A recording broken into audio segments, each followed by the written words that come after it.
안녕하세요, 여러분. 이번 시간은 칩넷 아키텍처와 UCI의 보충편이에요. 본 강의에서 수공모비, 프디물, 이남티 큰 줄기를 다뤘다면 오늘은 시험장에서 점수를 가르는 부분만 따로 모았어요. 왜 쪼개면 좋은지 그 인과, 자주 틀리는 오개념, 헷갈리는 개념 경계, 한 단계 깊은 심화, 그리고 예상 질문 15개까지. 칩넷은 트렌드 토픽이라 숫자만 외운 답안과 인과를 이해한 답안이 첫 단락에서 갈려요. 그 차이를 만들어 드릴게요. 먼저 이 토픽의 심장, 수율 경제학이에요. 왜 다이를 쪼개면 수율이 오를까? 두 단계예요. 첫째, 결함은 웨이퍼의 무작위로 떨어져요. 그러면 내 다이의 결함이 하나도 안 떨어질 확률은 면적의 지수적으로 줄어요. 수율 y는 2의 마이너스 dA 제곱, d는 결함 밀도, a는 면적이에요. 그래서 면적이 2배면 양품 확률은 그냥 반이 아니라 훨씬 더 떨어져요.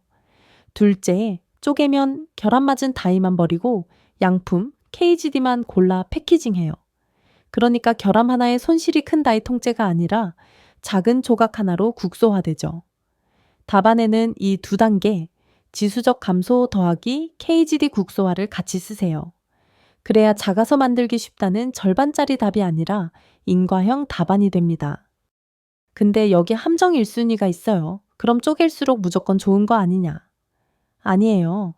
분할 이득과 분할 비용을 같이 봐야 해요. 이득은 수율 회복인데 면적의 지수적이라 큰 다이일수록 커요. 반대로 비용은 D2D 통신 지원하고 전력, 패키징, 테스트 고정비인데 이건 칩넷 개수의 선형으로 쌓여요. 그래서 둘을 합치면 유자형 곡선이 나와요. 어느 지점까지는 쪼갤수록 싸지다가 그 너머는 다시 비싸져요.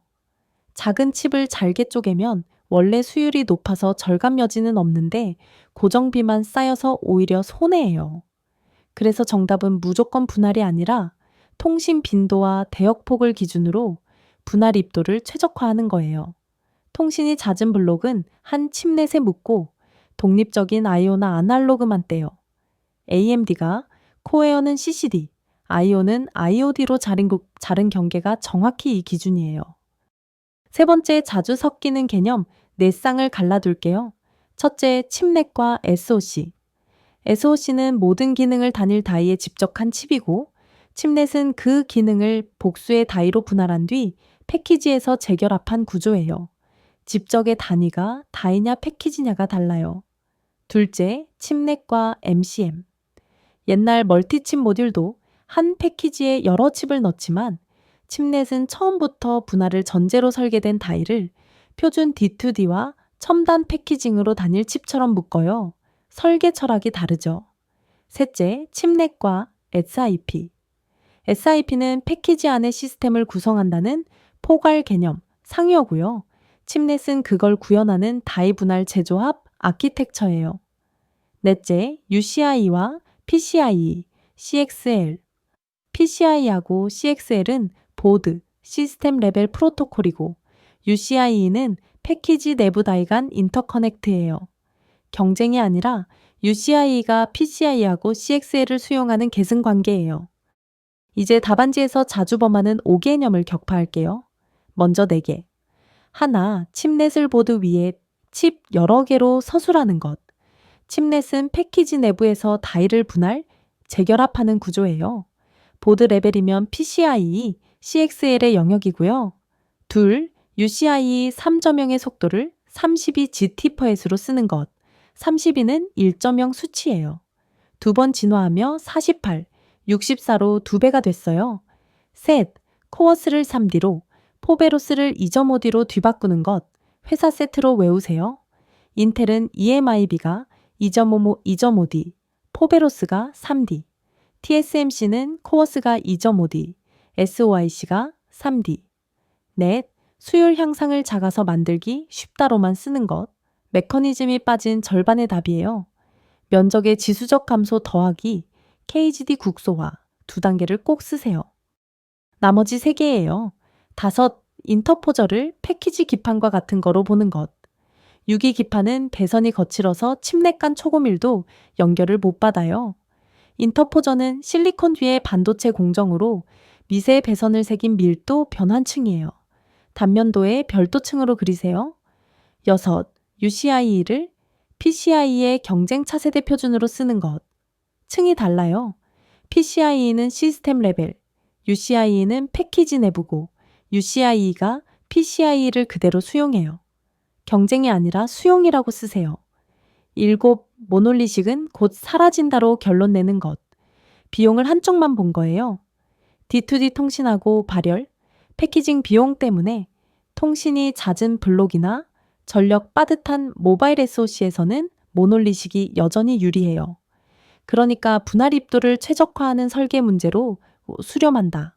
모어 된 무어 전략의 핵심으로 발전한다. 이렇게 현재형으로 닫으세요.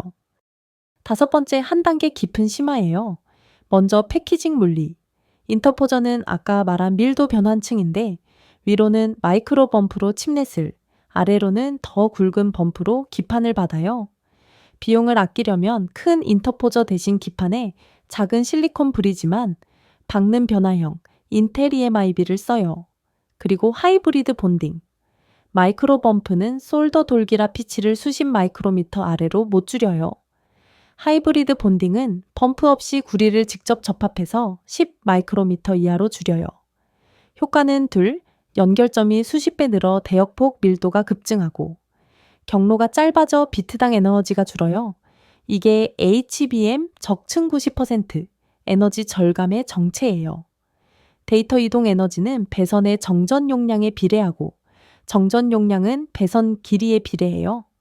그러니까 인터포저 경유하던 밀리미터급 경로가 수직 적층으로 마이크로미터급이 되면 에너지가 한 자릿수로 떨어지는 거죠. 답안엔 90%는 보고된다는 인용 화법으로 쓰세요. 이어서 UCI를 깊게 볼게요. 3계층 프디물은 웨스I 7계층의 축소판이에요. 위 프로토콜은 무엇을 말하나 PCIe CXL 의미를 수용하고요. 가운데 D2D 어댑터는 틀리지 않게 CRC하고 재전송으로 신뢰성을 보장해요. 아래 물리는 어떻게 전기로 범프하고 메인밴드, 사이드밴드예요. 그런데 패키지 아닌데 왜 CRC식이나 필요하냐? 한 가닥은 깨끗해도 수천 가닥이 초당 수십억 번 떨리면 어딘가는 반드시 틀려요. 확률의 누적이죠. 다만 패키지 내부라 왕복이 짧아 재전송 오버헤드는 작아요. 사이드밴드는 또 뭐냐? 메인밴드는 데이터가 달리는 고속선, 사이드밴드는 링크 초기화하고 관리를 위한 별도 저속선이에요. 부팅 때 메인밴드가 아직 훈련 안 됐어도 제어 대화가 필요하니까 나눠요. 그리고 프로파일이 표준하고 고급 2개인 이유. 고급만 있으면 비용 민감한 소비자 기기가 표준을 못 써요. 그래서 비용하고 대역폭 밀도의 양끝을 다 표준화한 거예요. 6번째, 도식으로 점수를 더 받는 법이에요. 채점자는 도식을 읽기 전에 스캔해요. 층 라벨하고 화살표가 신호예요. 단면도 가점 조건. 첫째, 5층, 칩넷, 마이크로 범프, 인터포저, 기판, 솔더볼을 다 라벨링하고요. 둘째, 칩넷층의 2종 다이, 공정, 혼용, 3나노 더하기 7나노를 주석으로.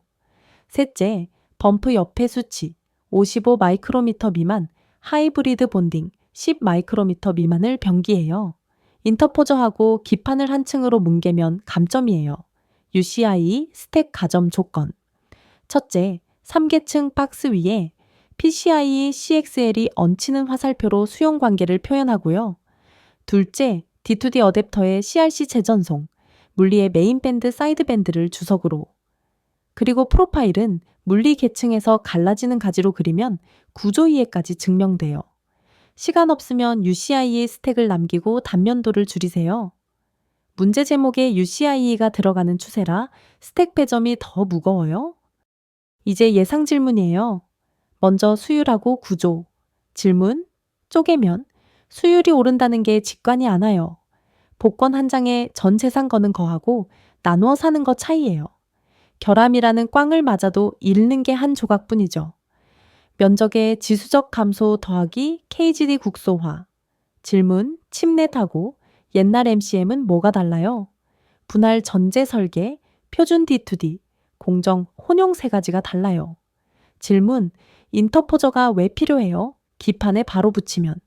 기판은 시내 도로라 KTX 트래픽을 못 받아요. 인터포저는 전용 고속 선로, 밀도 변환층이에요. 질문, 분할 입도가 뭐예요? 피자를 몇 조각으로 자를까예요? 너무 크면 굽기 어렵고 너무 잘면 통신 비용이 들어요. 이득은 지수, 비용은 선형, 교차점을 찾는 게 입도 설계예요. 다음 패키징하고 UCI예요. 질문, 코어스 EMIB, 포베로스 SYC 매칭이 자꾸 꼬여요. 회사 세트로요. TSMC는 코어스 옆에 SYC 위, 인텔은 EMIB 옆에 포베로스 위. 포베로스는 포게로스, 포게니까 3D예요. 질문, 3계층이 웨스아이랑 어떻게 대응돼요? 위는 말의 내용, 가운데는 안 깨지게, 아래는 목소리의 물리예요. 질문, 패키지 아닌데 왜 CRC가 필요해요? 수천 가닥이 매초 수십억 번 떨리면 확률상 반드시 틀려요. 다만 거리가 짧아 재전송 부담은 작아요. 질문, 하이브리드 본딩이 왜 중요해요? 못으로 있기에서 용접으로 바뀐 거예요. 이음매가 사라지니 10 마이크로미터 이하로 촘촘해지고 더 가까워져요. 이번엔 수치하고 동향이에요. 질문, UCIe 버전 연도 속도가 헷갈리면 빼는 게 나아요. 확실한 것만 쓰세요. 1.0 2022년 32로 출발, 2.0 2024년 3D, 3.0 2025년 8월 48, 64로 2배. 가물가물하면 최신 3.0에서 대역폭 2배라고만 쓰고 수치는 후퇴해요. 제일 위험한 건 3.0에 31을 붙이는 거하고 GT/S를 GB/S로 쓰는 단위 오류예요. 질문, 사이드밴드가 뭐예요? 메인밴드가 무대면 사이드밴드는 무정이에요. 공연 전에도 무전은 통해야 하죠. 질문, KGD 테스트가 왜 어려워요? 조립 전 부품 검사인데 부품이 혼자선 작동을 못해요. 코어 칩넷은 I/O 다이 없이는 부팅도 안 되거든요. 질문, HBM 90% 절감, 어디까지 믿어요? 업계 보고 수치라 보고 된다고 인용하고 본질은 데이터 이동거리 단축이라고 쓰세요. 마지막 확장하고 결론이에요. 질문, 2교시에서 칩넷은 어떻게 나와요? 다음 토픽 AI 데이터 센터 통합이 바로 그 자리예요. 연산은 GPU, DPU 칩넷을 UCIe로 집적, 메모리는 CXL 풀링하고 HBM 적층, 네트워크는 DPU 오프로딩, 칩넷은 하드웨어 구성, 단락을 맡아요. 핵심 연결 문장. 칩넷 UCI가 패키지 수준의 자원 분리 재조합이면 CXL 메모리 풀링은 렉 수준의 분리예요.